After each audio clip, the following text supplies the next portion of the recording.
por interno, por WhatsApp. Listo, entonces vamos a comenzar con nuestro tema de hoy. Nuestro tema de hoy es un poquito más largo. Eh, pues vamos a tratar de sintetizarlo lo que más podamos. Sin embargo, como necesitamos entrar en contexto, al menos vamos a dar alguna introducción que sea bien corta, pero que nos ayude hoy bastante. Nosotros habíamos hablado específicamente del mensaje de los tres ángeles, ¿no? Un mensaje que tenía que ser dado a toda nación, tribu, lengua y pueblo, como lo dice el versículo al menos 6.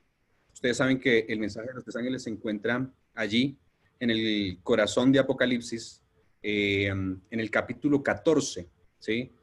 Y se encuentra comenzando el versículo 6. El versículo 6 nos dice que había un mensaje y es el último mensaje que se le tiene que dar a un mundo que está pereciendo, lo que nos dice Apocalipsis, porque después de este mensaje ya simplemente viene Jesús a reclamar lo que es suyo. Jesús viene a salvarnos en su segunda venida.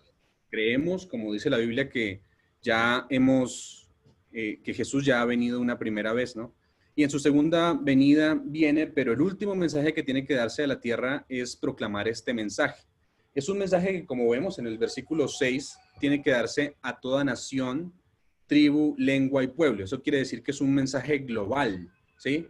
Es un mensaje que cuando leemos el capítulo 7, el versículo 7 del capítulo 14, nos dice que nos manda a temer a Dios. Hablábamos un poquito de lo que significa temor a Dios o el temor a Dios. Y temor a Dios decíamos que significa obedecer a Dios por amor específicamente. ¿Sí? Dábamos algunos ejemplos, como lo es el caso de Job. Dice que hubo en tierra de Uz, varón temeroso y recto ante los ojos de Dios. No hay en la tierra, excepto el mismo Abraham, una persona que se le haya probado tanto como se le probó a Job, ¿sí? En un día pasaron muchas cosas, se le murió su familia, pero a pesar de las dificultades, la Biblia nos dice que, pues a pesar de esas dificultades, la Biblia nos dice una cosa importante y es que el temor echa fuera, el amor echa fuera el temor, ¿sí? A pesar de las dificultades que sufrió Job, al final digamos, de su prueba, él nunca dudó de que su Dios le iba a salvar, incluso a pesar de las dificultades. Él dijo, si he de morir, tengo que morir, pero yo temo a Dios, y temer a Dios entonces se refleja allí en la obediencia. Hablábamos también de el caso de Abraham, precisamente, que dice que cuando estaba listo para sacrificar a su hijo, se le dijo, un ángel vino del cielo y le dijo, no lo hagas porque descubrí que temes a Dios. Él estaba dispuesto a hacer lo que demandaba Dios, pero específicamente le dijo, no lo hagas porque descubrí que temes a Dios, obedeces a Dios, ¿sí? Después hablábamos que ese mismo mensaje, el primer ángel, nos decía que le demos la gloria a Dios, ¿sí? Pero decíamos, ¿qué es la gloria de Dios? Y decíamos, la gloria de Dios tiene que ver con mostrar su carácter en nuestras vidas. Eso es la gloria de Dios. La gloria de Dios es su carácter. ¿Y cómo lo muestro a través de mi vida? Yo no puedo porque no tengo méritos, no soy una persona perfecta, tengo muchos defectos, pero lo que sí puedo hacer es mirar a Jesús y a través de Jesús puedo ser salvo. Eso quiere decir que solamente yo puedo darle la gloria a Dios cuando su carácter se reproduce en mi vida a través de su Espíritu Santo. Eso era lo que decíamos a través de darle la gloria. Decíamos que el primer mensaje también nos llamaba a adorar al Creador, ¿sí? Adorar al Creador tiene una relación directa a una correcta adoración. Y una correcta adoración tiene que ver con cómo estoy adorando a Dios, es decir, con lo que a mí me sobra, con lo que yo creo que es bueno, o con lo que Él me pide que debo adorarle, ¿sí? Y tiene que ver con todos los aspectos de mi vida. ¿Cómo le adoro en todos los aspectos de mi vida? ¿Sí? Dice la Biblia que muchos dicen Señor, Señor, o muchos dirán, muchos dicen Señor, Señor, pero su corazón está fuera, ¿sí? No todo el que diga Señor, Señor entrará en el reino de los cielos, sino el que hace la voluntad de mi Padre, es decir, el que le adora de manera correcta. Veíamos un caso específico, el de Caín y Abel. Caín quiso ofrecer lo mejor de sus frutos, pero esa no era la correcta adoración porque Dios había pedido que la única manera de que el pecado pudiera ser perdonado era a través del sacrificio de su hijo.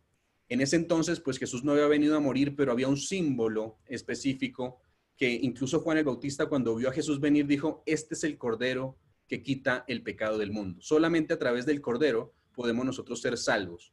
Pero Caín quiso ofrecer lo mejor de sus frutos y por eso fue rechazado su sacrificio, por quererlo adorar a su manera. Entonces no es como yo quiera, sino como Dios demanda de mí, ¿sí? Y está directamente relacionado a un mandamiento, ¿sí? Porque cuando dice allí que adorar al Creador, dice adorar a aquel que hizo el cielo, la tierra, el mar y las fuentes de las aguas, nos está recordando que hay un mandamiento allí en medio de la ley. En Éxodo 20 ustedes pueden ver el mandamiento que dice: acuérdate del día de reposo para santificarlo. Y da la razón. Dice: porque en 6 días hizo Jehová los cielos y la tierra, pero en el séptimo descansó. Eso quiere decir que el mismo mandamiento también nos está redirigiendo a la creación, ¿sí? A nuestro Dios creador. Le adoramos de manera correcta, básicamente, porque Dios lo demandó así, ¿sí? Dios lo pidió así. Dios dijo que era sábado, ¿sí? A veces el problema que tenemos con la adoración a Dios es que nosotros decimos: yo creo que es así, y yo creo que a Dios le gusta así. Pero en una cosa tan pequeña, nosotros debemos obedecer a Dios, ¿sí? Obedecer a Dios, y se compara mucho con cómo nosotros tenemos nuestra relación con nuestros padres, ¿cierto? Con nuestros padres normalmente nosotros debemos obedecerles, pero le obedecemos con amor, como vimos antes, pero le obedecemos de manera correcta. ¿Por qué? Porque nuestros padres saben lo mejor para nosotros. Entonces, esas 3 primeras frases lo decía el primer ángel, pero hay algo muy importante y tenía que ver con la hora de su juicio ha llegado. Es decir, esto todo porque la hora de su juicio ha llegado. ¿Qué quiere decir la hora de su juicio? La hora de su juicio es que va a comenzar, o que comenzó allí en 1844, eso no pudimos decirlo detalladamente, vendrá en algún momento, pero desde 1844 Jesús allí en el lugar santísimo está intercediendo por nosotros porque necesita que los registros o que el cielo, nuestros registros que son escritos en los libros de la vida, sean purificados para que nosotros podamos ser llevados por fin y para que el problema del pecado termine en esta tierra. Así que nos dice que la hora de su juicio ya llegó. Y si la hora de su juicio ya llegó, nos remonta también al santuario terrenal. Los israelitas tenían un santuario terrenal, ¿sí? En ese santuario terrenal estaba detallado el plan de la salvación. Se dividía en 3 partes. Tenía un lugar santo, tenía un atrio, es decir, un patio. Tenía en la mitad del atrio, tenía dos departamentos. El primer departamento se llamaba el lugar santo y el segundo departamento se llamaba el lugar santísimo. En el lugar santo, todos los días el sacerdote ofrecía sacrificio por los pecados. Es decir, la persona pecadora del pueblo de Israel tenía que llevar un animal, un cordero, como lo vimos hace un momento, traspasar su pecado a través de la oración al animal y después entraba allí al atrio, ¿cierto? En el atrio hacía eso y en el atrio se sacrificaba ese cordero, era matado allí y después la sangre o a veces la carne se llevaba al lugar santo, ¿sí? En el lugar santo, entonces, allí se hacía la obra completa de la expiación y de la intercesión, y pues no completa, se llevaba más bien los pecados allí para que quedaran registrados, pero para que Jesús estuviera en lugar de nosotros. Solamente una vez al año se llegaba al lugar santísimo, ¿sí? El lugar santísimo era un lugar en el que solo una vez al año se entraba y se hacía la purificación del santuario. Todos los días se llevaban algunos pecados, pero esos pecados tenían que ser purificados porque el santuario pues estaba contaminado. Así que se hacía la obra de purificación del santuario en el lugar santísimo. Y en ese lugar santísimo, entonces, ¿cómo se hacía la obra? A través de el sacerdote, el sumo sacerdote, entraba al lugar santísimo y entonces hacía la obra de expiación con con una serie de ritos que había allí. Pero solamente se hacía una vez al año. Eso equivale ahora a la hora del juicio. Es decir, en este momento se está haciendo la obra de purificación de los pecados. Y el pueblo de Dios que estaba afuera debía estar en sintonía con lo que hacía el sacerdote en el lugar santo. No lo podía ver directamente porque estaba dentro de los departamentos del lugar santísimo, pero lo que sí podía hacer era, por fe, entrar al lugar santísimo para pedir perdón por sus pecados y para que la sangre de Cristo que estaba allí pudiera hacer expiación completa. ¿Sí? Se celebra desde 1844 en el lugar, un segundito, en el lugar santísimo. ¿Sí? En el lugar santísimo. Ahora, eso era lo que nos decía el primer ángel, es decir, tenemos que aceptar a Jesús, debemos aceptar a Jesús porque Él quiere salvarnos. Él quiere replicar, Él quiere darnos la salvación, ¿sí? El segundo ángel nos está diciendo, básicamente, salir de Babilonia.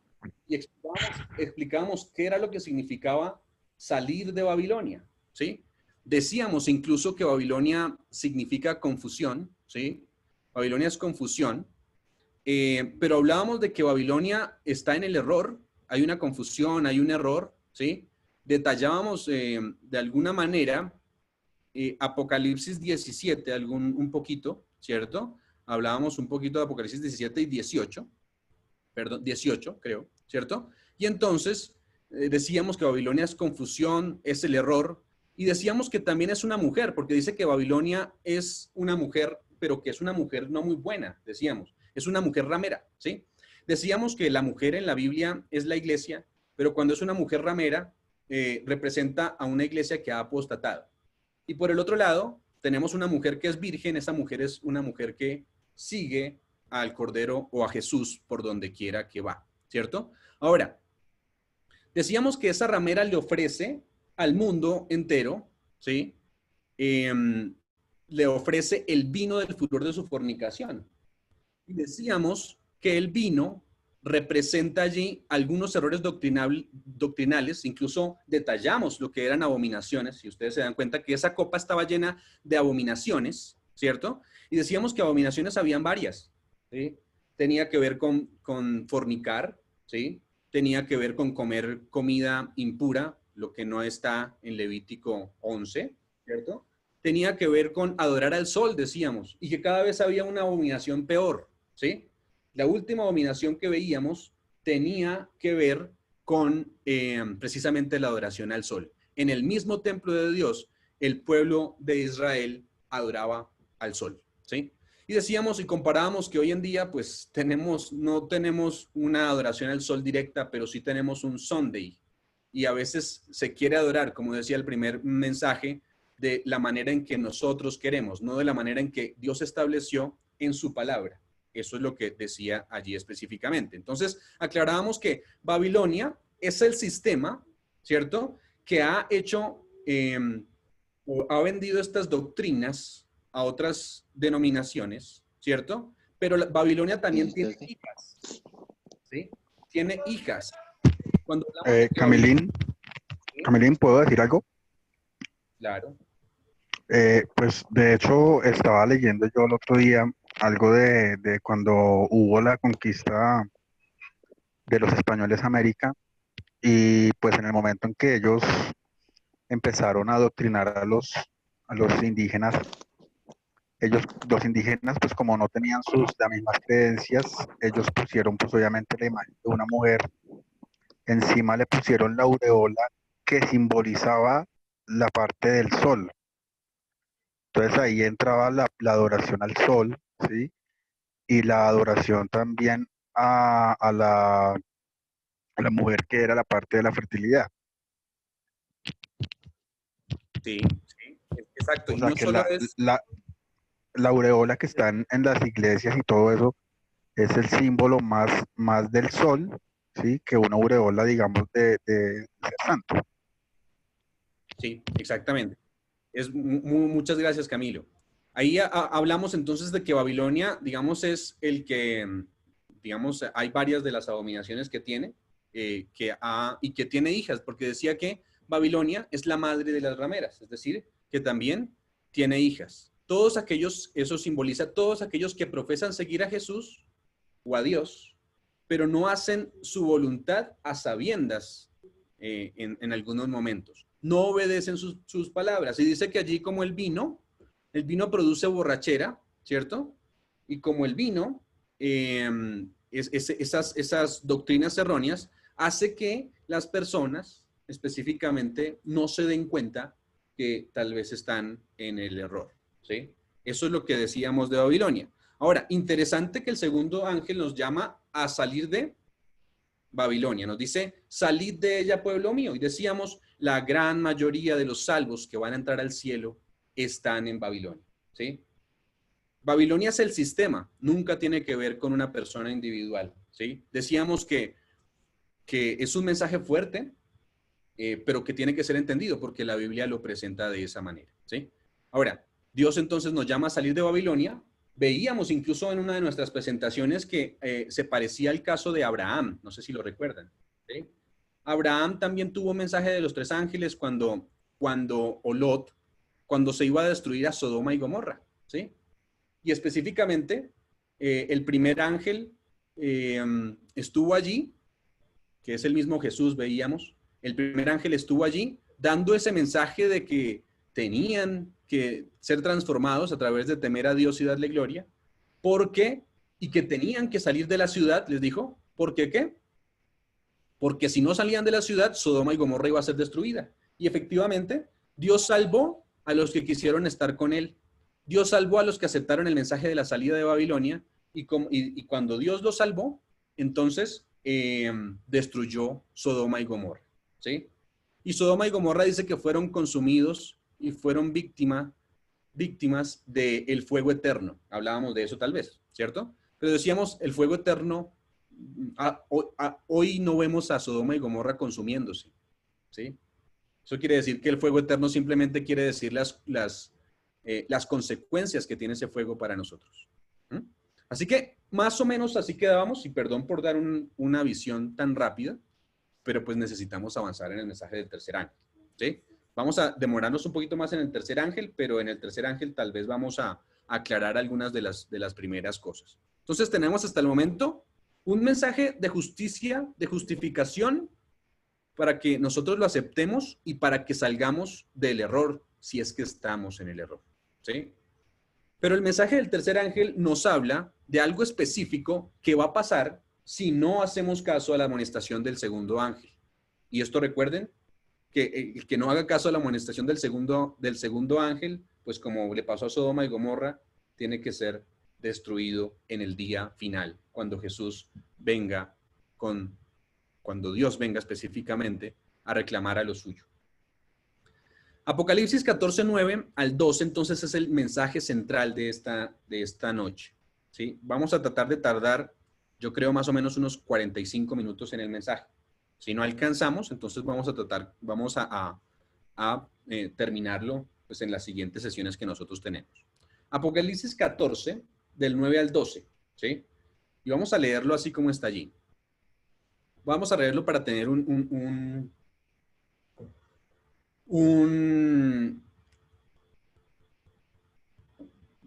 sé cómo decir la palabra, un overview de lo que vamos a ver de aquí en adelante. ¿Listo? Apocalipsis 14, versículo 9. Y el tercer ángel los siguió, diciendo a gran voz, si alguno adora a la bestia y a su imagen y recibe la marca en su frente o en su mano, él también beberá del vino de la ira de Dios, que ha sido vaciado puro en el cáliz de su ira y será atormentado con fuego y azufre delante de los ángeles del Cordero. Eso quiere decir que aquí ya entendemos algo. ¿Es cosa seria adorar a la bestia a su imagen o no es cosa seria? Claro que sí. Según lo que la Biblia dice. Claro, ¿Cierto? Es cosa seria, es decir, básicamente, ¿esto es un mensaje de vida o de muerte? por supuesto. Claro, es un mensaje de vida o de muerte. De hecho, si ustedes siguen leyendo el versículo 11, dice, y el humo de su tormento sube por los siglos de los siglos y no tienen reposo ni de día ni de noche. Los que adoran ¿a quién? A la bestia y a su imagen, ni nadie que reciba la marca de su nombre. Ahora, Estos versículos nos están advirtiendo en cuanto al peligro de adorar a la bestia, su imagen y además tener su marca. Es importante entonces, yo les hago la pregunta, ¿saber quién es la bestia? Claro. Claro. ¿Es importante saber qué es su imagen? Sí, Claro. ¿Y qué es su marca? ¿Será importante? Claro. sí. Dicho sea de paso, muchos dicen que es un chip, ¿sí? Y ahorita se volvió a poner de moda nuevamente que tiene que ver con la vacuna, ¿sí?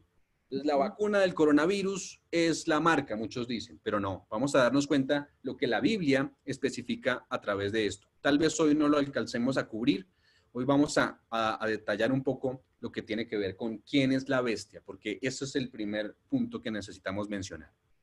Saber quién es la bestia entonces es importante. Si no se sabe quién es la bestia, pues peor, no se va a saber de su imagen y menos de su marca, ¿cierto? Vamos a identificar entonces a la bestia y pues después de eso entonces vamos a ver el resto. Ya vimos que es un asunto de vida o de qué? O de muerte. Básicamente, si tú adoras a la bestia, te vas a perder, ¿sí? Eternamente. Muchos dicen, a mí me gusta la prédica de los evangelios y del amor de Jesús solamente, ¿cierto? Pero, y muchos dicen, este mensaje del tercer ángel es muy fuerte, no tienen que dármelo a mí, ¿sí? Pero ¿será que así como lo acaban de ver, es un mensaje de amor? ¿Será que el mensaje del tercer ángel es un mensaje de amor? Sí, claro. Claro, la Biblia. Porque Dios quiere salvarnos, Él quiere que salgamos de esos errores y que no vayamos a cometer ese error de tener la marca a la bestia, porque el que tiene la marca no va a vivir eternamente con Jesús. Exacto, entonces básicamente sí es un mensaje de amor, ¿sí? ¿Por qué entonces Dios da un mensaje tan fuerte? ¿Sí? Porque lo que acabas de decir, ¿no? Lo que acaba de decir Claudia, Dios no quiere que nadie reciba su ira. Que dicho sea de paso, es ira contra el pecado, no contra el pecador, ¿sí? Todos nosotros pecamos, eso es claro, ¿sí? Pero lo que Dios no puede soportar es el pecado, ¿sí? Dios, por eso hace todo el plan que tiene para erradicarlo para siempre. Entonces Dios no soporta el pecado. Dios quiere que la gente sepa entonces quién es la bestia, quién es su marca, quién es su imagen y quién es su marca, para que ellos escojan específicamente no adorarle. Entonces sí es un mensaje de amor. Y entonces cada vez que yo hablo de este mensaje se me viene a la mente un ejemplo que tiene que ver con mi hija, María Camila, ¿cierto? Y específicamente me dice, Lore, nosotros estamos allí en la cama, ¿no? Y a María Camila le gusta saltar en la cama, ¿sí? Pero yo le digo a María Camila, no saltes porque te vas a caer, ¿sí? De hecho, Lorena se ríe porque yo le digo, no saltes porque te vas a caer y de repente pues te va a pasar algo más grave que caerte, es decir, te vas a caer, te vas a pegar y pues puedes tener un accidente terrible. Eso le digo a María Camila, ¿sí?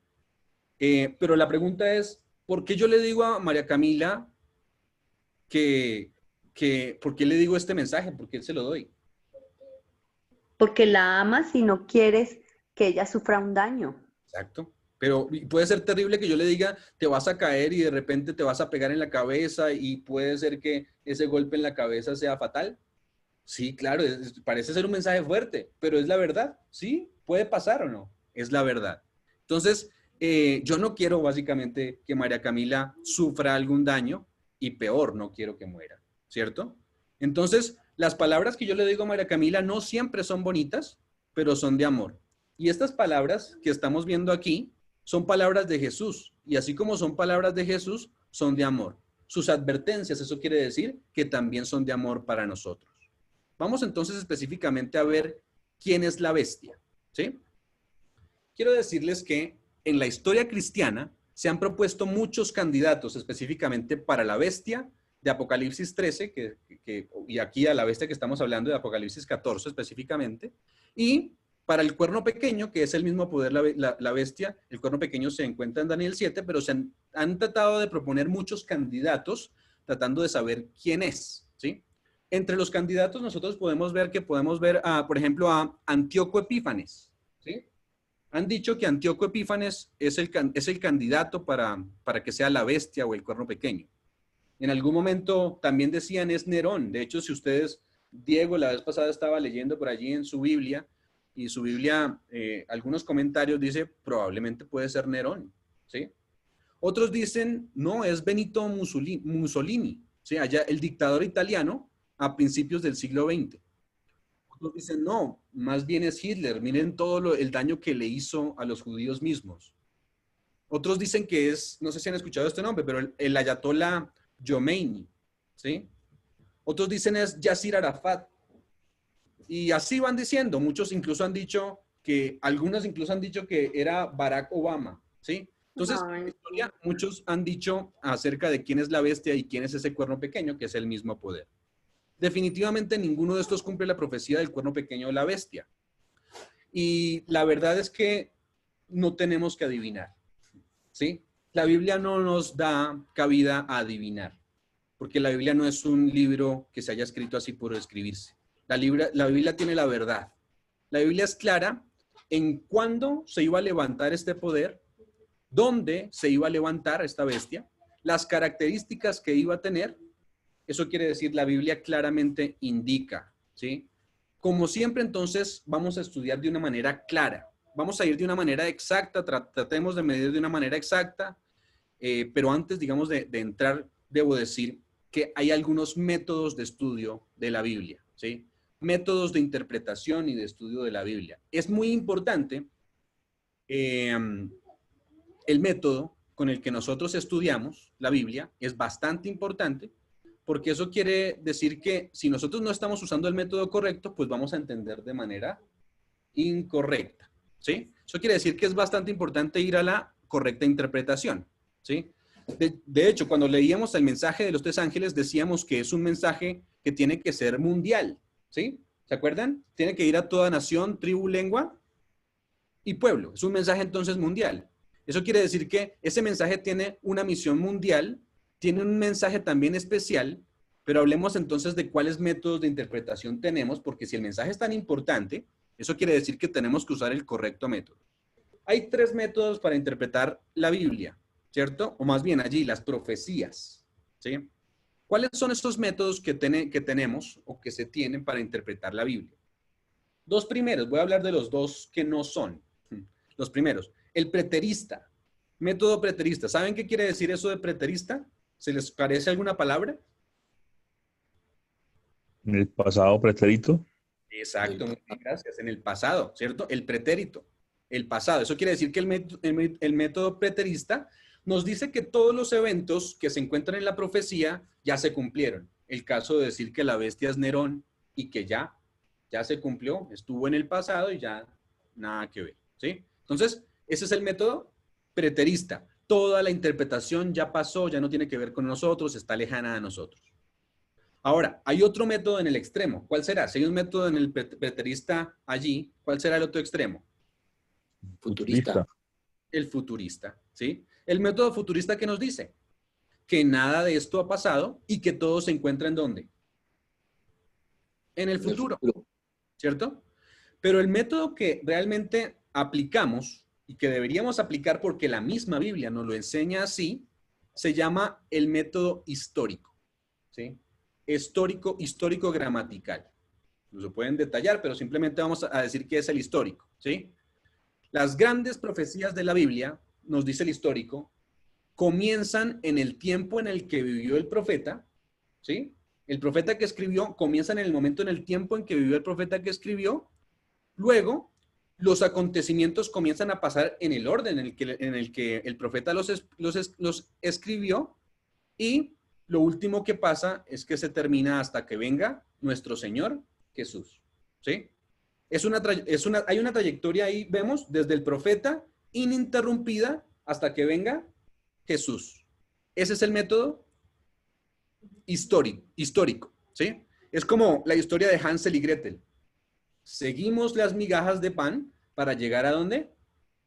A la casa. No esperamos que esté en el futuro solo, no esperamos que esté en el pasado solo, sino que es algo que pasó, se cumple y pasará también. Eso es lo que nos dice al menos la Biblia, ¿cierto? Ahora, sí debo tener, ya lo hemos hablado varias veces aquí, sé que hay muchas personas que son simpatizantes de la iglesia, ¿sí? O muchas personas que se conectan aquí porque realmente son sinceras y porque quieren encontrar al Jesús de la Biblia y porque seguramente ninguno de los que está acá seguramente viene aquí simplemente porque sí, ¿sí? Todos fueron movidos por el Espíritu Santo. Pero quiero decirles que esta noche vamos a hablar de un sistema apóstata, ¿sí? Eso quiere decir que es un sistema que estuvo en la fe, pero cayó de la fe, ¿sí? Recuerdan que lo vimos en Babilonia, cuando hablábamos de Babilonia, también lo dijimos hace un momento, de alguna manera, ¿sí? Quiero decirles algo claramente. No estamos hablando de personas dentro del sistema, o más bien, no estamos hablando de los individuos, ¿sí? Creo, sinceramente, como lo dije, que en el sistema incluso pueden haber muchos acá que son sinceros, ¿sí? Muchos aman al Señor y muchos les sirven según su conocimiento. Si usted de repente pertenece a este sistema, no se sienta aludido que no es usted, ¿sí? No estamos hablando de personas individuales. Y pues, denos la oportunidad de quedarse hasta el final al menos, ¿sí? Eso quiere decir que es una organización, un sistema, no personas, ¿sí? También debo decir algo importante. Las profecías tratan en símbolos, ¿sí? ¿Qué quiere decir que tratan en símbolos? Que no siempre lo que se escribe en las profecías es literal. Eso quiere decir que hay que hacer con los símbolos. Interpretarlos. Interpretarlos, decodificarlos, ¿cierto? Daniel 7 es el libro que vamos a leer hoy, o el capítulo que vamos a leer hoy, porque vamos a detallar lo que es la bestia. Y para detallar la bestia, pues necesitamos ir en un orden que nos da Daniel 7. De hecho, todo el libro de Daniel nos habla de la profecía. Hay 2 libros importantes. No quiere decir que el resto no, el resto son muy importantes. También hay profetas, todos escribieron acerca de esto mismo, pero Daniel y Apocalipsis tienen una interpretación especial. El libro de Daniel, en el capítulo 7, nos habla de la interpretación hacia el final de quién es la bestia. Por eso entonces vamos a utilizarlo, ¿sí? Vamos a ir detallados entonces en el libro de Daniel. Vamos al versículo 1, ¿sí? Versículo 1 del capítulo 7 del libro de Daniel. Y dice, en el primer año de Belsasar, ¿rey de dónde? Babilonia. Babilonia. Tuvo Daniel un sueño, dice, y visiones de su cabeza mientras estaba en su lecho, ¿sí? Es decir, tuvo un sueño allí estando dormido, ¿cierto?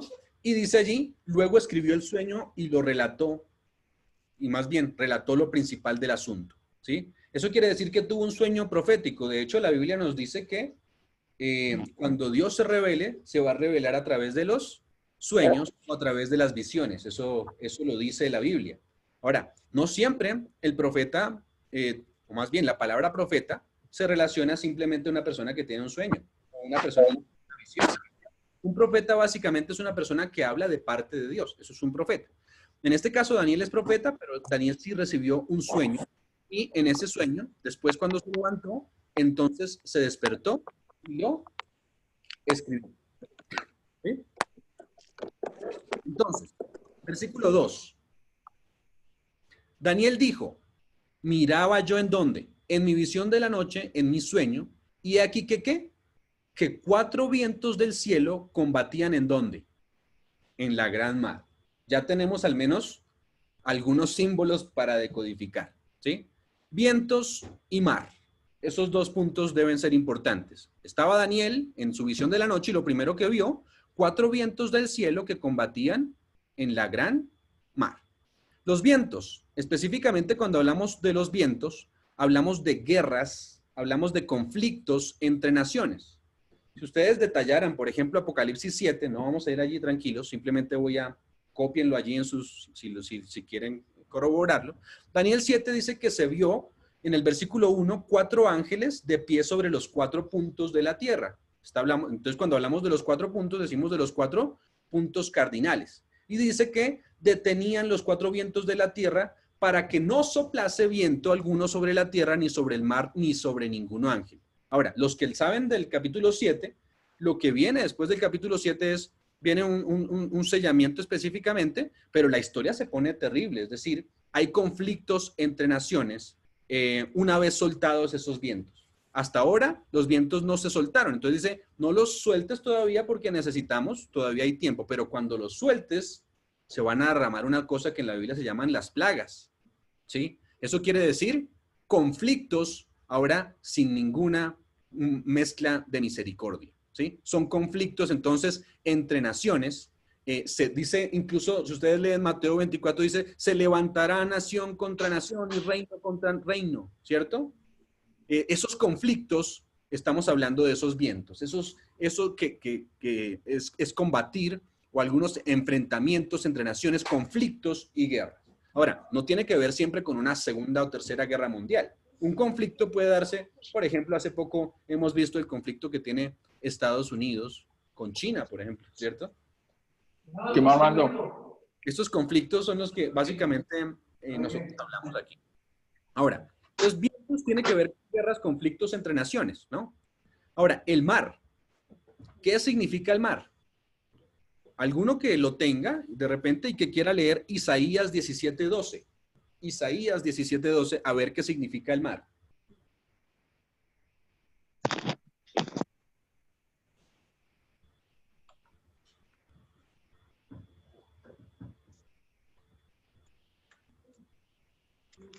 ¿Aló?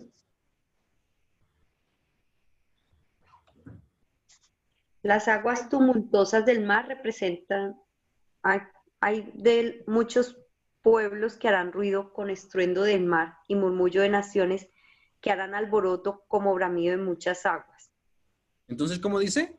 Hay multitud de muchos pueblos, dice, haciendo un ay, diciendo un ay, hay multitud de muchos pueblos que harán ruido con estruendo del mar. ¿Sí? ¿Multitud de qué?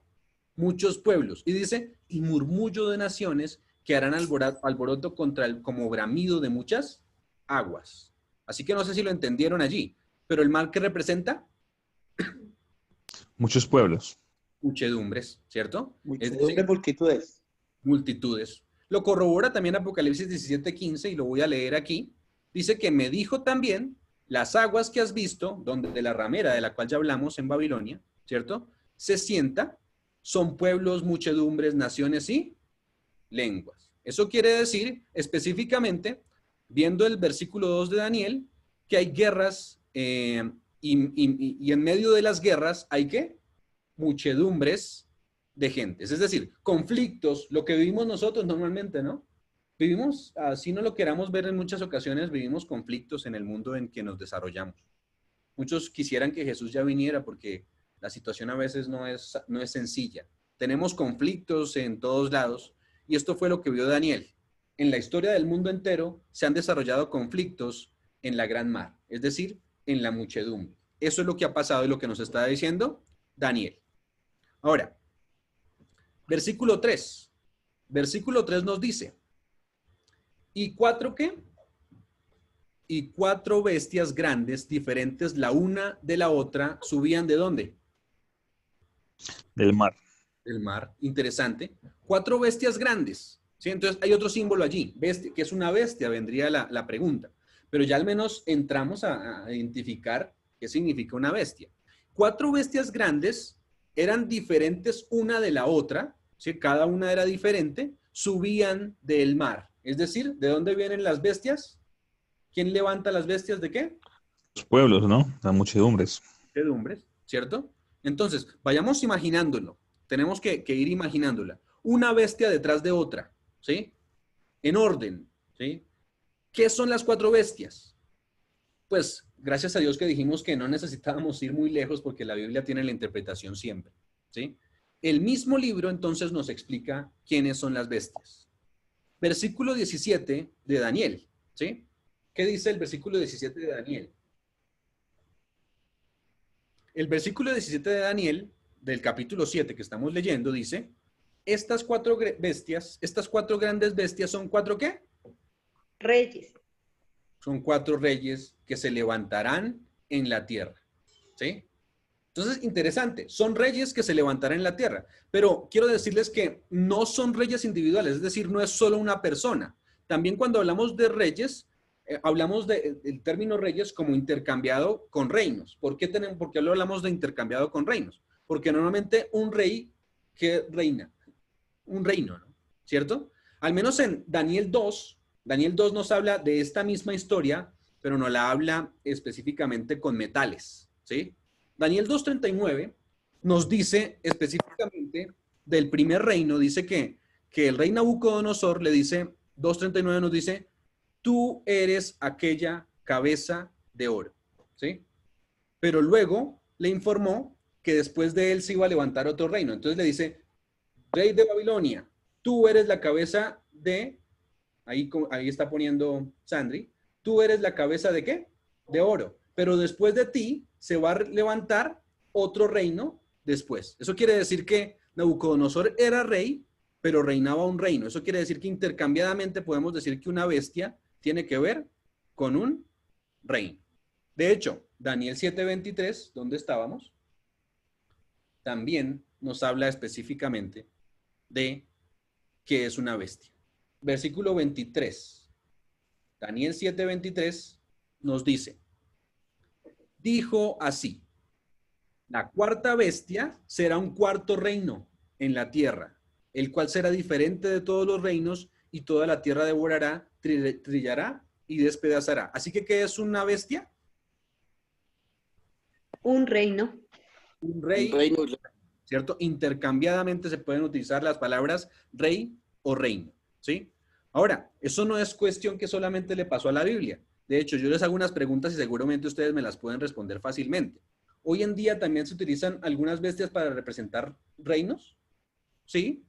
Por ejemplo, si yo les digo el águila, ¿a quién representa el águila? Estados Unidos. Estados Unidos. Si les digo el oso, ¿a quién representa hoy en día el oso? Rusia. A Rusia. Si yo les digo, por ejemplo, hoy en día el león, es más difícil. Italia. ¿Sí? ¿Quién diga por ahí? Reino Unido, Inglaterra, ¿cierto? Si hablamos de China, Un dragón, ¿no? dragón, El coronavirus. y así podemos ir. Y digamos que cada una de las bestias, así que hoy en día también, eso quiere decir que una bestia representa un reino.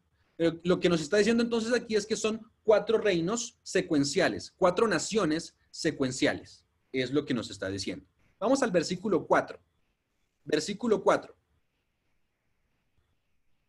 El versículo 4 nos dice, hablando de la primera ¿qué?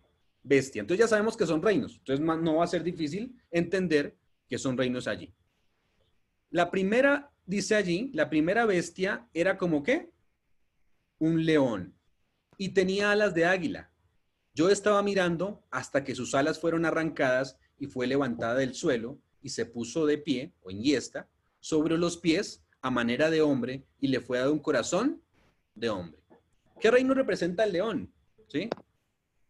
Babilonia. Babilonia. No es muy complicado porque por lo mismo, si nosotros vamos a la Babilonia antigua, si ustedes buscan allí en internet y de repente ponen fotos de la Babilonia antigua, indudablemente van a ver la imagen de un león, ¿sí? En todas las entradas de la ciudad al menos se utilizaban esfinges de leones, ¿sí? Se ponían allí esfinges de leones. Sin embargo, la Biblia tampoco nos deja en vilo, ¿no? Nunca nos deja en vilo, la Biblia siempre nos aclara.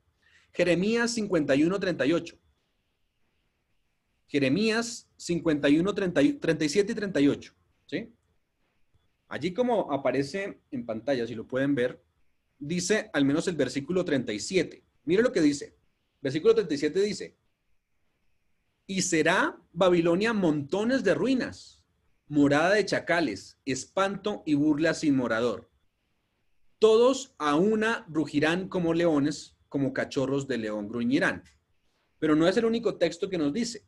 Jeremías 50:17 y también el versículo 44 nos habla de lo mismo. 17 nos dice, rebaño descarriado es Israel, leones lo dispersaron, el rey de Asiria lo devoró primero y Nabucodonosor, rey de Babilonia, lo deshuesó después. Asiria y Babilonia, Asiria estaba allí dentro de Babilonia, ¿cierto? O estaba, digamos, en lo que era el gran imperio de Babilonia. Así que versículo 43 también nos dice, oyó la noticia al rey de Babilonia y sus manos se debilitaron, angustia le tomó, dolor como mujer de parto. Y el 44, he aquí como el león, dice allí, subirá de la espesura del Jordán a la morada fortificada, porque muy pronto le haré huir de ella. Y el que yo escoja le encargaré, porque ¿quién es semejante a mí y quién me emplazará? ¿O quién será aquel pastor que podrá resistirme? Eso quiere decir que allí claramente nos está diciendo, Babilonia es el león, ¿sí? Ahora, el león dice allí que tenía ¿qué? Tenía alas, ¿sí? Eso tenía alas básicamente para conquistar. Las alas representan allí la conquista, ¿sí? Pero inicialmente el león tenía un corazón de león, seguramente, ¿sí? Pero hay algo interesante. Se le salió el corazón de león y se le convirtió en corazón de hombre. Imagínense un león fuerte con un corazón de hombre, ¿sí? Entonces, eso quiere decir, ya no tiene alas, específicamente cuando se convierte en hombre, ya no tiene alas y deja de conquistar, ¿sí? La rapidez conquistadora de Babilonia se compara con las alas del águila. Y bueno, no vamos a detallarlo porque realmente el tiempo nos apremia, pero cuando ustedes puedan, lean Ezequiel 17, 2, 3 y 12.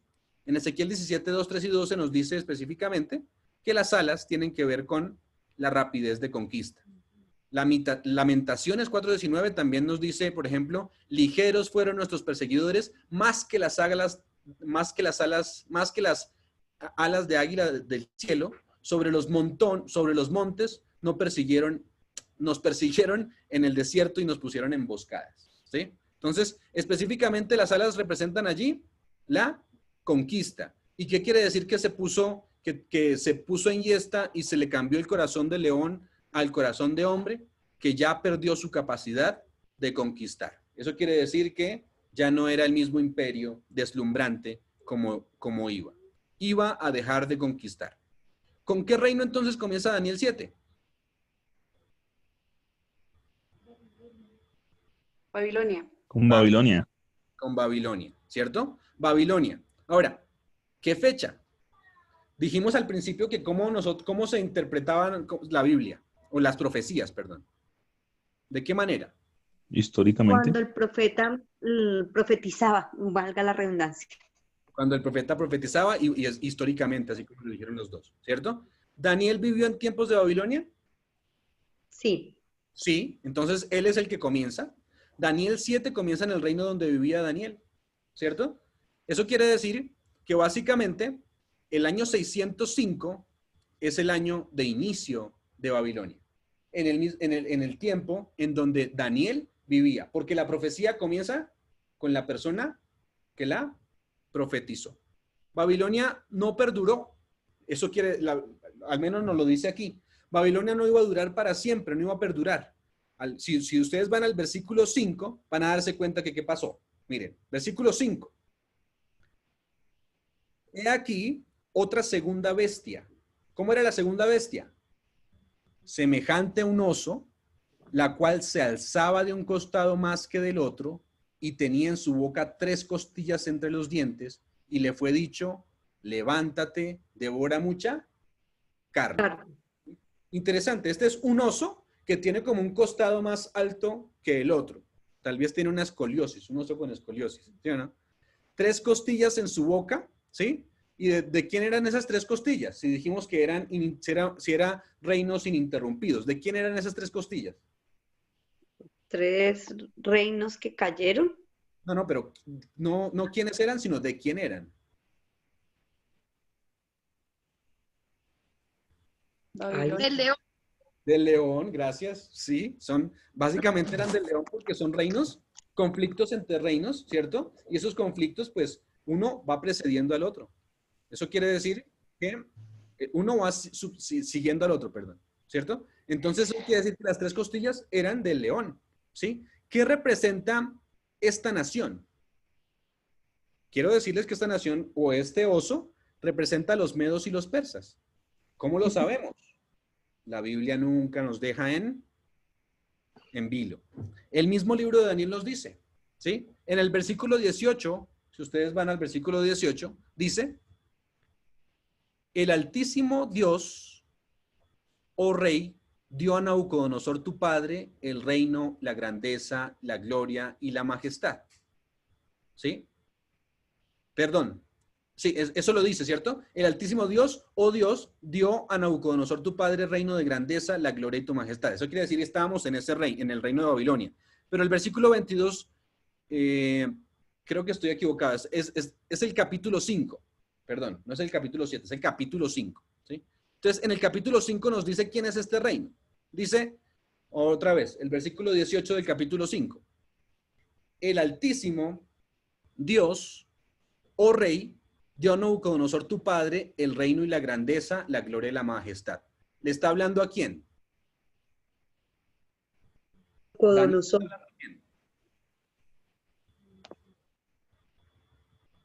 ¿A quién creen que le está hablando según A Belsasar, a Belsasar, que era el hijo de quién? de Nabu. Nabucodonosor.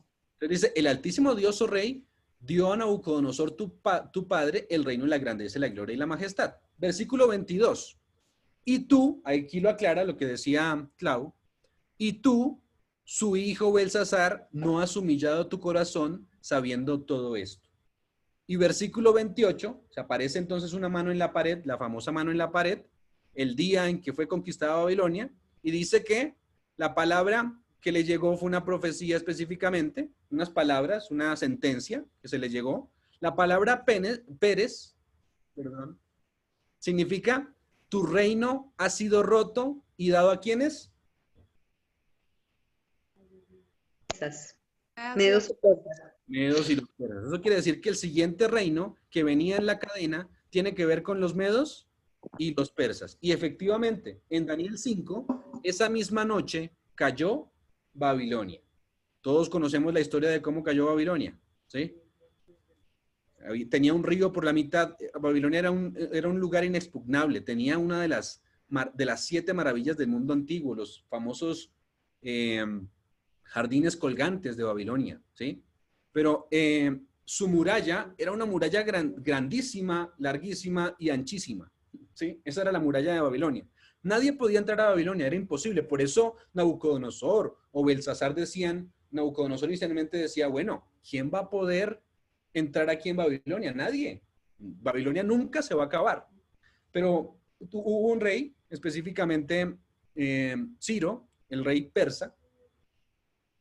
Ciro se da cuenta de que por la mitad de Babilonia pasaba un río, ¿sí? El famoso Éufrates.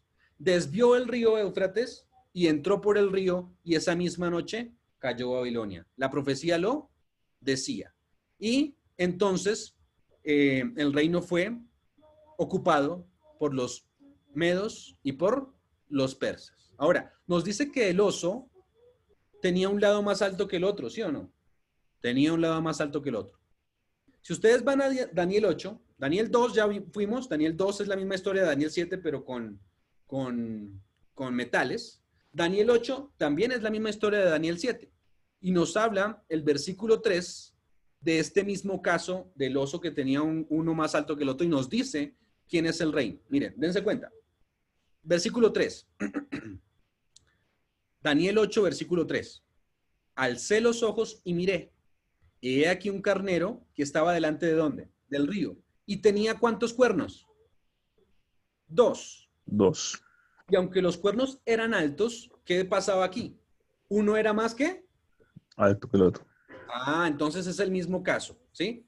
Y el más alto creció después. Es decir, que hubo uno primero y el otro creció después. Un cuerno salió más rápido que el otro, ¿sí?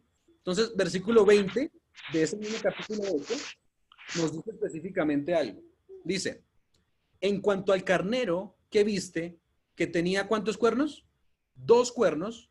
¿Estos son los reyes de quién? De Media y de Persia. ¿Sí? ¿Los reyes de quién? De Media y de Persia. En la historia se ve específicamente que estaban los reinos, que habían 2 reinos. Es decir, en los medos y los persas, pues habían 2 reinos. Estaban los medos y los persas. Y en la historia se ve que los primeros 2 reyes, al menos de los medos y de los persas, fueron medos. Pero con el tiempo los siguientes reyes comenzaron a ser persas. Eso quiere decir que uno haya despuntado más rápido que el otro. Quiere decir que uno creció primero, los medos crecieron primero, pero se hizo uno más fuerte que fueron los persas. Entonces, los persas fueron más fuertes que los medos, ¿sí? Entonces, el oso, básicamente, es el reino que conquistó Babilonia, los medos y los persas. Entonces ya tenemos dos bestias. Tenemos Babilonia, que es ¿quién? Más bien, el león, que es Babilonia. Tenemos el oso, que es ¿quién? Medo-Persia. Medo-Persia.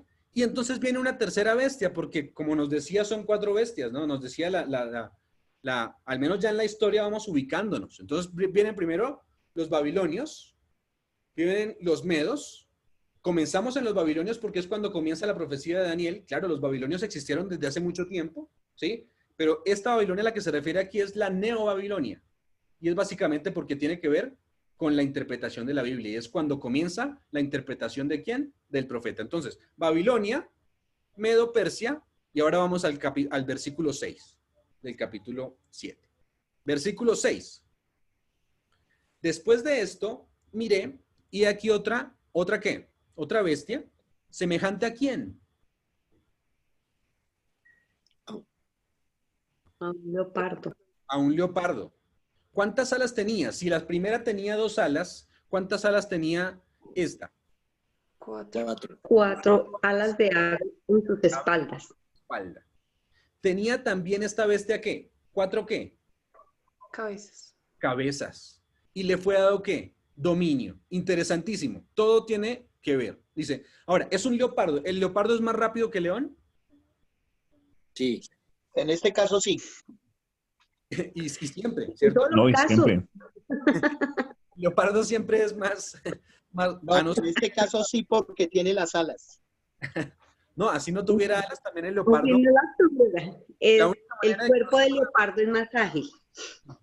La única manera de que no sea más rápido es que de repente el leopardo sea un poco cojo o algo así, ¿cierto? Que sufre de escoliosis. ¿Cierto? Pero el leopardo es más rápido que el león. El que es más rápido es el guepardo. El guepardo también es todavía más rápido que el leopardo, ¿sí? Dígamelo a mí que soy pardo. Sí, es verdad. Entonces, el leopardo es más veloz que el león definitivamente. Pero entonces este leopardo es además súper rápido, porque tiene ¿cuántas alas? 4. Nos está diciendo, la velocidad de conquista. ¿Y tenía cuántas cabezas? 4. Una cabeza básicamente es un reino. Pero la pregunta que nos haríamos es, ¿cuál es este reino? ¿Tenemos que adivinar? No, señor. No, nunca hay Los que adivinar. griegos. Dice, pues vamos a ver quién es el reino. Daniel 8, otra vez vamos a Daniel 8, ya vimos que había el carnero, ¿sí? El carnero que representaba a los medos y los persas. Pero mire lo que pasaba con el versículo 5. Mientras yo consideraba esto, he aquí un ¿qué? Un macho cabrío. Venía del lado del poniente sobre la faz de toda la tierra. Sin tocar ¿qué? Tierra. O sea que aquí vemos una rapidísimo. Y aquel macho cabrío tenía un cuerno notable entre sus ojos. Y vino hasta el carnero de 2 cuernos que yo había visto en la ribera del río y corrió contra él con la furia de su fuerza. O sea que golpeó ¿a quién? Al carnero que representa a los medos y los persas. Es la misma historia, ¿sí? Pero mire lo que pasa. No hay que adivinar. El versículo 21 de ese mismo capítulo dice, el macho cabrío es ¿quién? Alguien que lo lea. Es el rey de El Grecia. macho cabrío es el rey de Grecia. Es el rey de Grecia. Y O sea el que cuerno grande que tenía y el cuerno grande entre que sus estaba ojos es el rey primero. ¿era quién? El rey primero. ¿Quién fue el primer rey de Grecia? Filipo. De Grecia, allí cuando hablamos después de que Alejandro Magno. Alejandro Magno, ¿cierto? Filipo, su padre, no alcanzó a tener el dominio, estuvo en Macedonia, pero aquí estamos hablando específicamente de Alejandro Magno primer rey de Grecia. O sea, ese cuerno notable, dice ahí, es el primer rey de Grecia. Eso quiere decir que es Alejandro Magno. ¿Qué pasó cuando murió Alejandro Magno? ¿Sabían que en la historia nos dice que no dejó ningún heredero? Ujú, Se sí. dividió por los 4 generales de su ejército. Exacto. No dejó ningún heredero y el reino entonces se dividió en 4 partes, como nos lo dice aquí. Sus 4 generales porque no había heredero a quien dejarle el reino. Sus 4 generales, bueno, que en la historia se llaman Lisímaco, Casandro, Ptolomeo y Seleuco, que se repartieron su reino, ¿sí? Eso quiere decir que el tercer reino representa ¿a quién? A Grecia. A Grecia. Pero aquí no termina. Ahora sí vamos a la bestia en detalle. Versículo 7.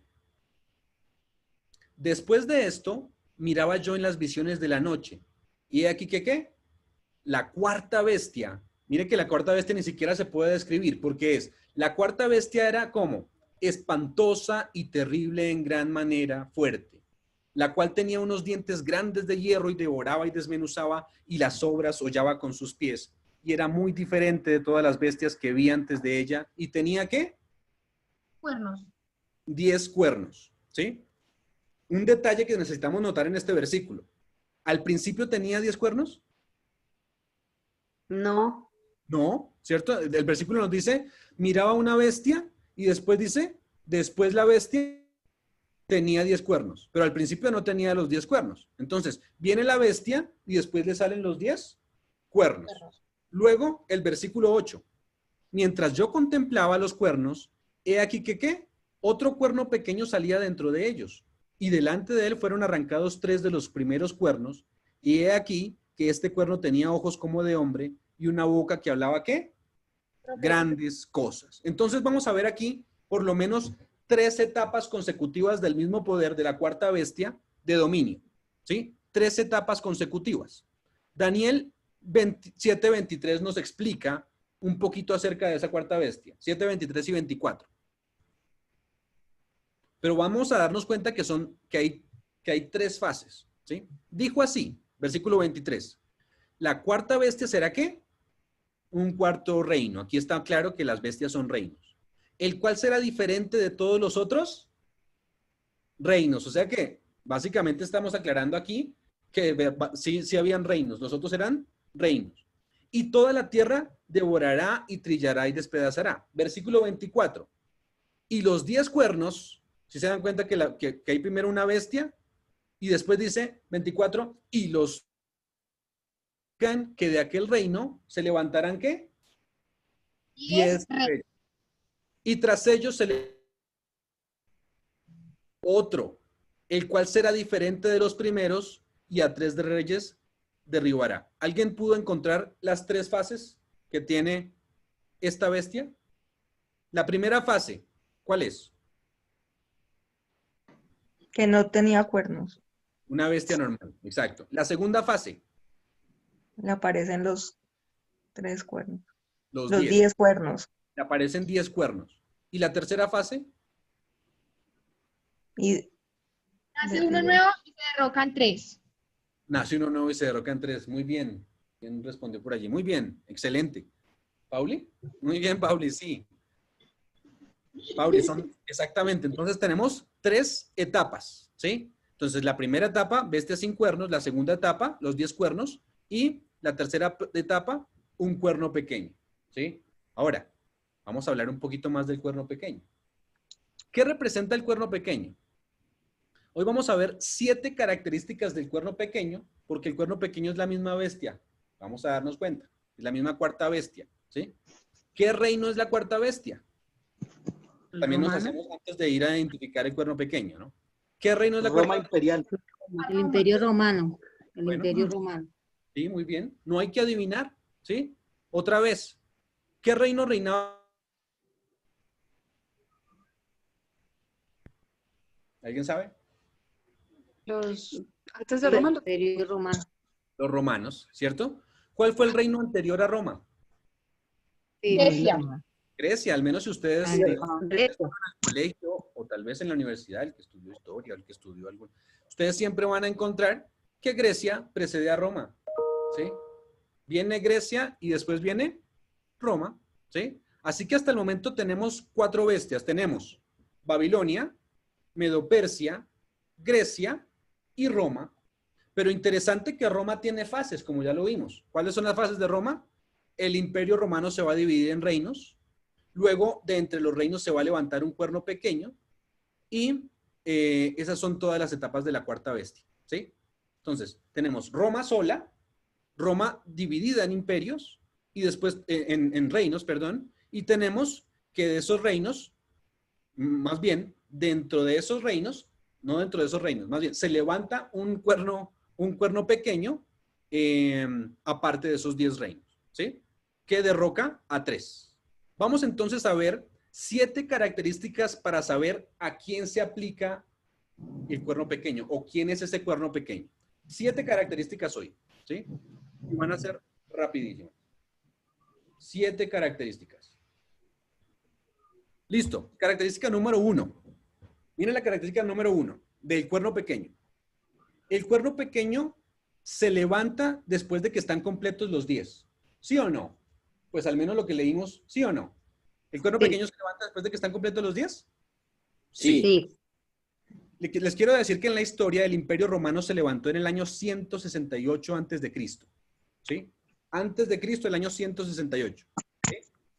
El imperio siguió unido, o sea, siguió como un imperio hasta el año 476. ¿Qué pasó en el año 476? En ese año hubo una invasión de tribus bárbaras, ¿sí? Vinieron en la historia, los conocemos, nosotros los hemos escuchado. Una invasión de tribus bárbaras desde el norte del imperio, ¿sí? Y entonces se fragmentó el imperio en 10 reinos, ¿sí? Hoy esos 10 reinos, pues son los mismos, algunos son los países europeos que tenemos. Esos son las invasiones bárbaras. Había inicialmente un imperio unido por un idioma, que era ¿cuál idioma? El imperio de Roma, ¿cuál era el idioma?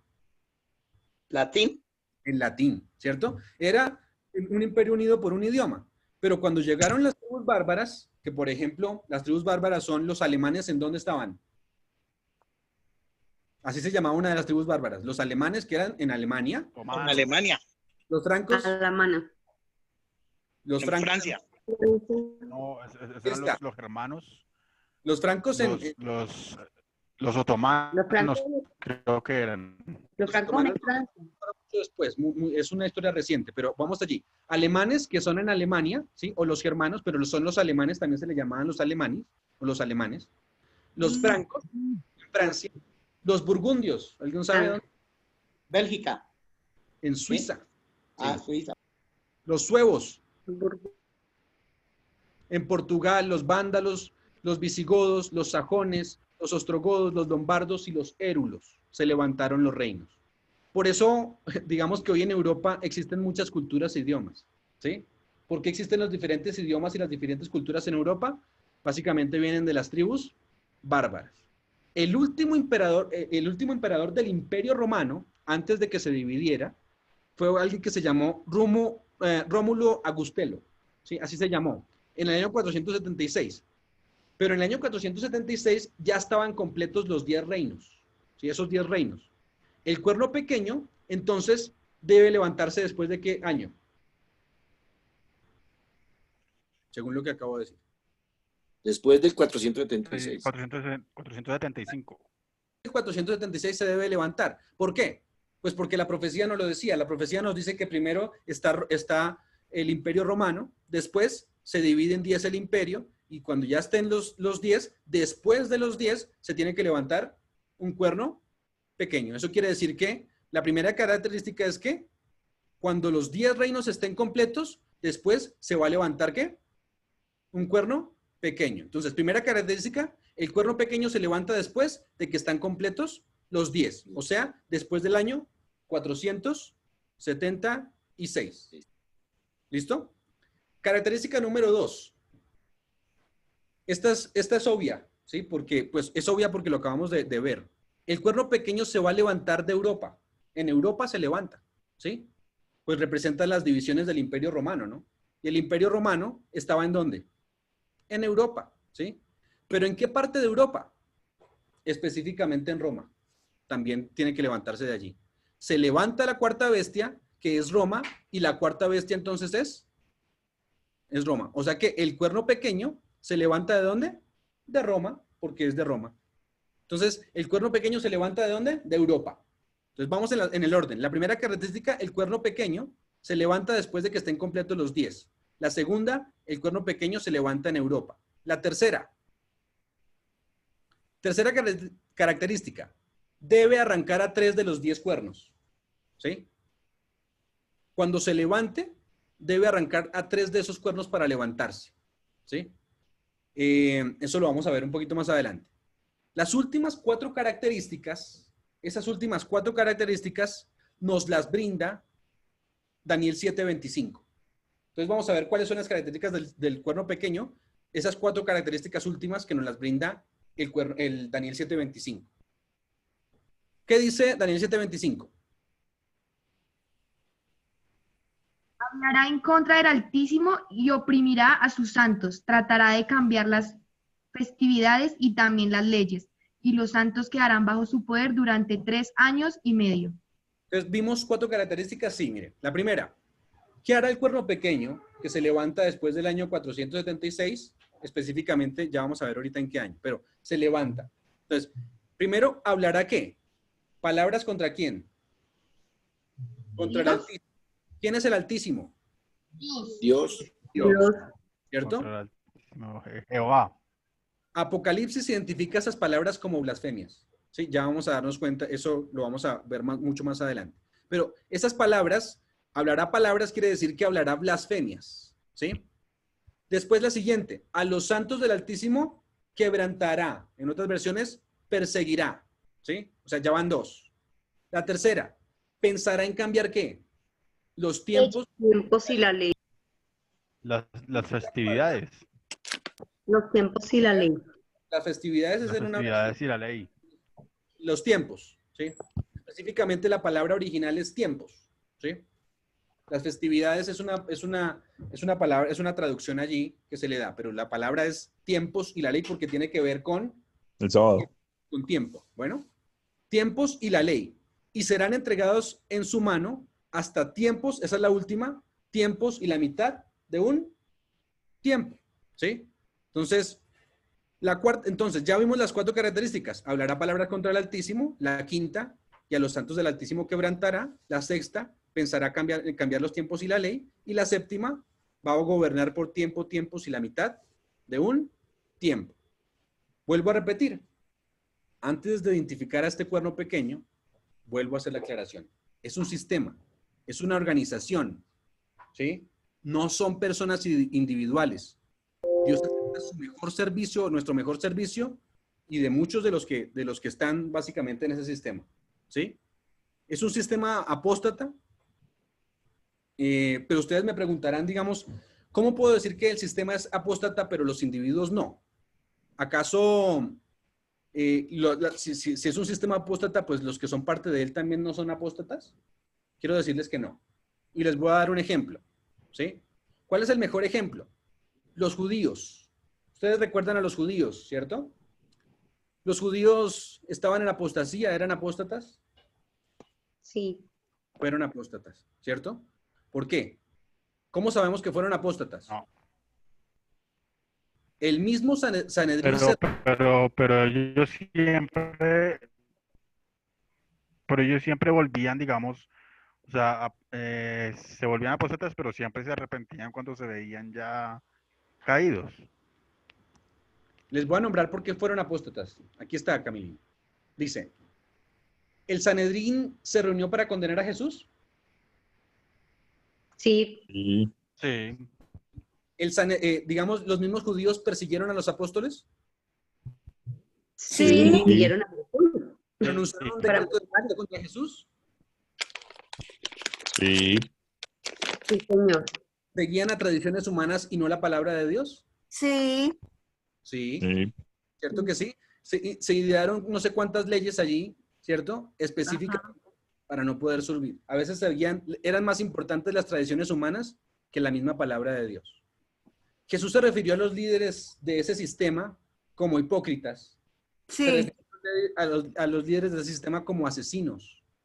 Se refirió también como guías ciegos, como sepulcros blanqueados. Se refirió como generación de víboras, ¿lo recuerdan? Sí. Como serpientes. Aún les preguntó, les dijo Jesús en algún momento, ¿cómo van a escapar del castigo del infierno? Les dijo Jesús. Y finalmente, Jesús les dijo a estos líderes que el reino de Dios les sería quitado y dado a los gentiles. Eso quiere decir que era un sistema apóstata, ¿sí? Fue un sistema apóstata. Fue el pueblo escogido por Dios para llevar una verdad, pero por no cumplir esa verdad, apostató, ¿sí? Apostató, ¿cierto? Ahora, ¿pero todos los que estaban en el sistema eran apóstatas? No. No. ¿Qué me dicen? Les voy a dar algunos ejemplos. Los apóstoles, de allá vinieron, ¿no? De allá, por eso es que conocemos hoy el mensaje. Nicodemo, recuerden, era miembro del Sanedrín, pero Nicodemo le dijo a Jesús, ¿cómo puedo volver a nacer? Y aceptó el nuevo nacimiento. José de Arimatea, ¿se acuerdan? También era miembro del Sanedrín, quien le para su sepultura. Había otro, uno muy conocido, Gamaliel, ese erudito que salvó a Pedro y a Juan de una sentencia de muerte. Estaba también, ¿quién? Saulo de Tarso, el gran perseguidor de los cristianos inicialmente, pero que después, ¿qué? Cambió. Entonces, aunque el sistema era apóstata, tenía personas que cuando fueron llamadas salieron del sistema, ¿o no? Sí. Sí. ¿Y se unieron a la iglesia de Dios? También. También, después del día del Pentecostés, una gran multitud de personas, incluso de los mismos sacerdotes, abandonó el sistema apóstata y se unió ¿a dónde? A la iglesia cristiana. Entonces, por eso digo, no se sienta aludido si de repente el sistema del cual vamos a hablar se le hace conocido o además usted pertenece al sistema. Si usted está aquí, básicamente es porque, o si ustedes están aquí, básicamente es porque son sinceros de corazón, como lo dije al principio, y aman a Dios. ¿Sí? Entonces no es por odio que se dice, sino ¿por qué? Por amor. Hay un solo poder que cumple esta profecía. ¿Sí? O sea, hay un solo poder que es el cuerno pequeño, y se los voy a decir de una vez. Es el papado romano. ¿Sí? No la iglesia católica, eso debe quedar claro. No los miembros. El papado es la unión de la iglesia con el Estado, pero eso lo vamos a estudiar. El cuerno pequeño representa entonces el sistema papal. A ver si le cuadran al sistema. En el 476 el sistema se dividió, ¿cierto? El papado se levantó después de ese año, de 476. Sí, miren lo que nos dice la historia. En el año 538, Justiniano, quien gobernaba en el oriente, ¿sí? ¿Cómo se llamaba la capital a donde gobernó Justiniano? Se llamaba Constantinopla. En ese año, en el 538, dio un decreto en donde decía que el Papa debería ser el soberano de todas las iglesias en el oriente y en el occidente. Y después de ese año, del 538, gracias a ese edicto, el papado ascendió al poder, como lo decía la profecía, después del año 476. Exactamente en el año 538. Ahora, segunda característica. ¿El papado tiene su sede en Europa occidental? ¿Sí? Es un poder romano, ya lo vimos. ¿Sí? ¿Cuál es el nombre de la iglesia? ¿Recuerdan? Católica, apostólica ¿y qué? Católica, apostólica y romana. Romana. Roma es básicamente donde estaba, el lugar donde se levanta. ¿El idioma cuál es? El latín. Latín. Los números que usan los romanos. ¿Sí? Latín. Mucha de la religión del cuerno pequeño viene ¿de dónde? Del Imperio Romano. De hecho, dentro de esas costumbres erróneas está el domingo.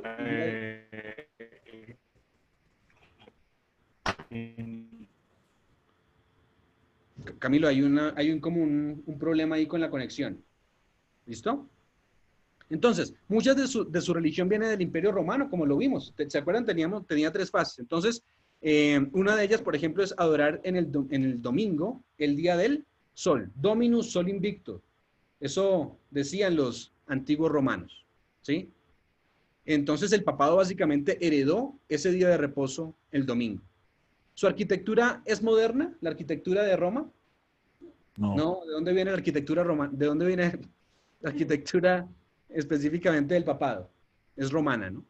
El emperador, ¿saben cómo se le llamaba al emperador romano? Dominis. Se llamaba Pontifex Maximus. ¿Sí? ¿Se les hace parecido? El sumo pontífice, ¿cierto? Ahora, ¿será que el papado arrancó a 3 de 10 reinos en Europa? ¿Ustedes qué creen? Sí. Sí. Sí, habían 3 Sí, reinos. Que habían salvando a los érulos y ostrogodos. ostrogodos. ¿Sí? Básicamente la historia nos dice que habían 3 reinos rebeldes, ¿sí? Que enseñaban que Jesús fue un ser creado. Esos reinos enseñaban eso. A eso se le llama el arrianismo. La iglesia entonces apeló al Imperio Romano para que quitara a los rebeldes. Eso fue lo que hizo la iglesia. Entonces, el papado le dijo al Imperio Romano, estos no me sirven. Y fueron cayendo con el tiempo. 493 cayeron los érulos. No hay una nación que ustedes vean hoy en día que desciende de los érulos. Lo decía además Daniel. En el 534 cayeron los vándalos. En el 538 los ostrogodos. Así como lo decía la historia. Eso quiere decir que de los 10 reinos, cuando se levantó el sistema, el papado, entonces desarraigó a 3. Ahora, vamos a las últimas características. Blasfemias contra el Altísimo. Dice, ¿hablará qué? Blasfemias contra el Altísimo.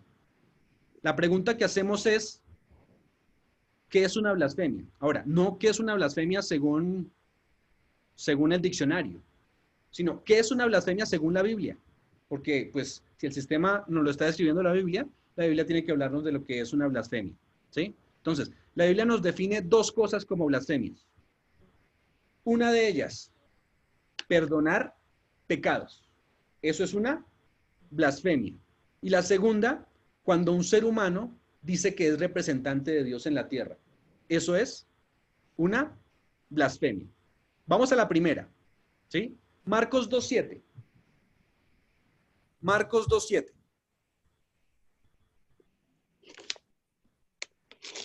Ya tenemos 10 minutos más.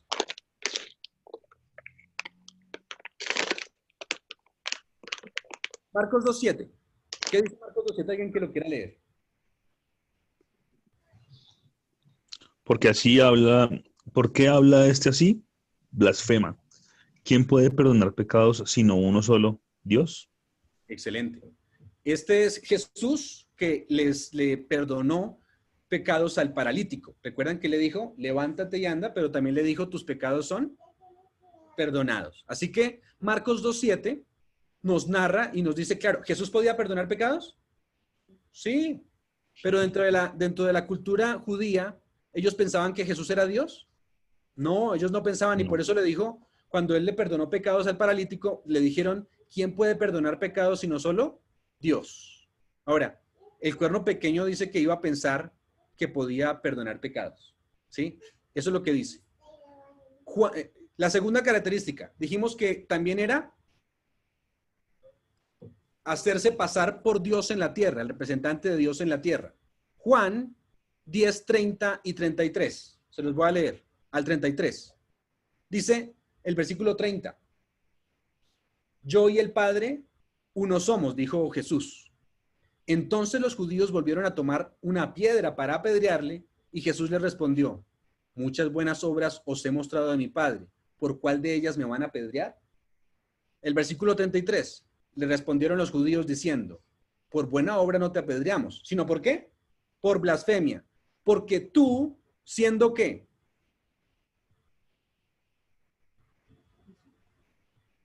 Siendo hombre te haces Dios. Siendo hombre te haces Dios, ¿cierto? Ahora, ¿será que el papado dice que tiene poder para perdonar pecados? Sí. Sí, pues en todas las iglesias por lo menos yo veo confesionarios, ¿no? ¿Y a quién se le confiesan los pecados? Al cura. Cuando ustedes toman allí, dice, ego te absolvo, ¿no? O sea, sí. Yo te absolvo, ¿sí? Entonces es un hombre básicamente diciendo que puede perdonar pecados cuando un hombre no puede perdonar pecados. Les voy a leer, por ejemplo, de la Enciclopedia Católica, el tomo 3, la página 139, en el artículo que habla del Papa. Dice así, además, la autoridad y el poder del pontífice romano no solo se refiere a las cosas celestiales, a las terrenales y a las que están debajo de la tierra, sino que llegan hasta sobre los ángeles, pues es mayor que ellos, está diciendo. De manera, dice él, que si pudiera darse el caso de que los ángeles errasen en la fe o pensaran en forma contraria a la fe, podrían ser juzgados y excomulgados por el Papa. El Papa tiene tan grande dignidad y poder que forma uno con Cristo en el mismo tribunal. Eso es lo que dice la Enciclopedia Católica, yo no lo estoy inventando, ¿cierto? También dice allí, el Papa es como si fuera otro, en el mismo artículo, en la prompta biblioteca, ¿sí? El Papa es como si fuese Dios en la tierra, dice claramente. Solo soberano de los fieles de Cristo, principal rey de reyes y señor de señores, que tiene la plenitud de poder, a quien el omnipotente Dios le ha confiado no solo la dirección de lo terreno, el Estado, sino también del reino celestial, la Iglesia. El Papa tiene tan grande autoridad y poder que puede modificar, explicar o interpretar una de las leyes divinas. El Papa puede modificar la ley divina porque su poder no es de hombre, sino de Dios, y actúa como vicerregente de Dios sobre la tierra con plenitud de poder para atar y desatar sus ovejas. Y la última, en el Catecismo de New York, de Nueva York, citado por un romano, un cura allí. Dice así, el Papa ocupa el lugar de Jesucristo en la tierra. Es el verdadero vicario de Cristo, la cabeza de la Iglesia y el padre de todos los cristianos. Es el gobernante absoluto, el fundador de los dogmas, el autor y juez de los concilios, el gobernante universal de la verdad, el árbitro del mundo, el juez supremo en el cielo y en la tierra, que puede juzgar a todos, pero no puede ser juzgado por nadie. Es Dios mismo en la tierra. Lo dice claramente. Entonces, básicamente, ¿se enseña que el Papa es el representante de Dios en la tierra, según lo que acabo de leer? Sí. Sí, claro. ¿Se enseña que el Papa puede perdonar pecados? No. Pues ahí lo que dice sí. No, porque sí se enseña, pero no es así. Ok. Entonces, según lo que dice ahí, sí. Vamos con las últimas dos características. ¿Persiguió el papado, el poder, a los santos del Altísimo? Claro. Sí. El papado persiguió. ¿Han escuchado ustedes hablar del Santo Oficio de la Inquisición? De la Inquisición, sí.